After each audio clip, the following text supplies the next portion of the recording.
This is the Product Analytics PM UX Weekly Sync. Looking at the agenda, it doesn't look like we have any sticky items to review. And last week, we didn't have any called out action items between Kevin and myself. So jumping into Kevin, you have the first discussion point. Yeah, as I'm going to be out for a bit, I just want us to kind of discuss the direction for the customize layout issue. So essentially, I worked a bit on some first round designs. I think the bulk of it is, I mean, the direction is set because we had a few back and forth in the issue already. But yeah, what I would like us to kind of, not necessarily in this meeting, but at least, in the next few days slash weeks, maybe a bit less than weeks, but kind of define like what direction we want to pursue. It seems like ideally at least what I proposed was that we decoupled the customization option from the current edit option. So like for context, when you are editing a dashboard, currently you have the option to view the codes or cancel your edits. And while you're in this edit state, you can also reorder and resize panels. And this issue is about kind of adding some visual indicator that you can also rearrange and resize panels. So my approach to it was to kind of take a step back, and I thought that we could actually make these two separate things. So like editing the content of your dashboard, so be that the charts or any type of data that you want to add, in my opinion, for now, should be kind of separated from actually being able to customize the layout. So I would say like content and cosmetic should be two different things. That's my overall idea. So I worked on some quick design on what that could look like, moving the customization out. Thank you, James. Sorry, let's focus on talking. But yeah, so basically it reads from top to bottom. I expanded a bit on the different changes in the thread, but the gist is that we would pull the customization out of edit and make it very visible in this sub menu that you see on the very first frame. Yeah, here. And then when you click on the customize layouts, you then trigger this kind of customize mode, which is the second frame right below. And yeah, and then what you could see here, if you maybe can zoom in a bit, James, is that there are at least three main changes. The first one is that we would kind of update the cursor when you're hovering on a panel. So right now the cursor is normal. With these changes, it would be kind of grab. I think it's, yeah, grab to show you that you can actually reorder some of these. And then the second thing is that the resize icon currently is only available on hover. So the idea here would be to have it permanent when you're in this customized mode, as opposed to hover currently. And then the third changes would be to add a toast. So on the bottom left. So here is like the idea is to kind of call out that you can drag or resize your panel to rearrange your layouts, but also give people the ability to kind of save changes or to kind of cancel them, clicking on the X of the toast. So then once you click on save changes, you can kind of save whatever layout changes you did to your dashboard. So that's the gist of it. Where I think it's probably worthy of us to discuss technical implementation is about kind of moving the customization functionalities from where they are currently, which is in the edit mode. So when you click on edit, yeah, this edit button, you have access to it. So my idea would be to kind of move them out of that. And I'm wondering how much work this is. So this is something that we could discuss with the engineering team. And then depending on that, we could kind of decide how we want to chunk this off. Yeah, so I maybe I missed it in the beginning. Like, what is the advantage of separating out the cosmetic from the content in terms of editing functionality? Because now we will effectively have two edit modes, right? Yeah, because I think what we want to do with the edit mode is going to be much more than what we can do now. And I'm afraid that kind of correlating both is going to be really tricky to handle in the futures in terms of UI. And one thing that I kind of check out was how others, so there's a whole thread on not necessarily competitors, but like how other product do it. And what you see is like usually editing the content and visually editing a grid or a dashboard is separate. And I think if we kind of separate this, it's probably easier for people to kind of see, like, I just want to edit content, I just want to edit visual. So that's the idea. Yeah, I can see that perhaps. I guess because so currently how it works, and we're still working on getting this stuff merged in, but like our as you've seen from demos from Tim and others, but like the dashboard and visualization editing experience kind of bundles that all together, right? So you can add a new Yeah. panel with existing visualizations or new ones, and then customize the parameters of that, and then visual like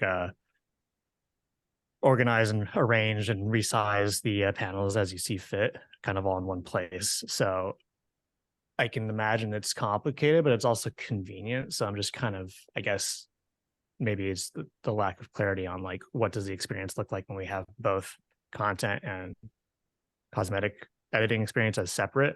But yeah, it would be we would need to know how that flow looks like in like the dashboard and visualization designers to be able to actually assess like how much work that would be to pull it out.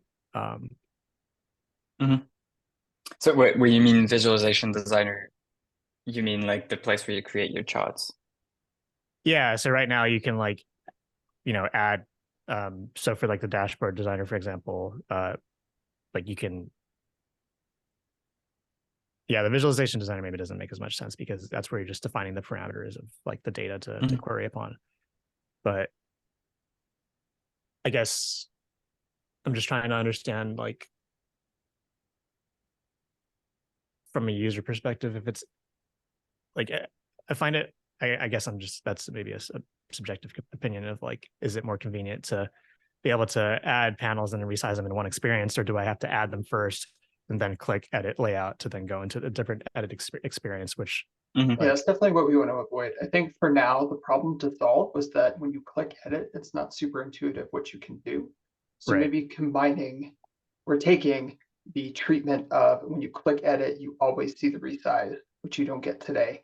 And you get the different, get the grabby hand to rearrange things. Like, let's take that part of it so that when you click the edit button, those things happen, and then leave the rest. Where code is still an edit only, or read only rather. It's not edit only.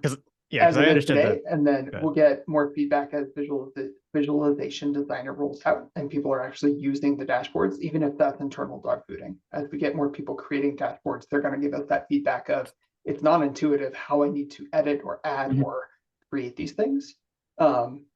Just to give us a little bit more space to merge them together instead of creating a different experience now that we have to tear apart. Yeah, because I understood the issue, like James, you mentioned, of like just signaling to the user that they're in a more pronounced edit mode, so they actually know that they're able to do stuff. But now we're introducing like a second edit mode almost. So I feel like that's a little bit confusing. So if we take, are we okay with, let's take the treatment of hover gives you the different pointer and always show the resize after you click edit, but we'll leave the edit button is the thing that does that action as opposed to creating a new drop down that does it. Yeah. So I mean, the dropdown is probably something that we're going to introduce with the instrumentation details. So that would already be taken care of, but that's not the bulkiest part of it. So yeah, for me, it sounds good to start with like a smaller iteration, just kind of fixing the affordance of resizing when you're in edit mode. And then, yeah, as we go through user research, kind of have a bit more input on how we should structure this edit mode overall. Cool. Kevin, can you leave comments on the design to reflect that, and I'll update the proposal and the issue so that the path forward is look at it, get the new treatments, but we're not going to do the change layout part of things. Awesome.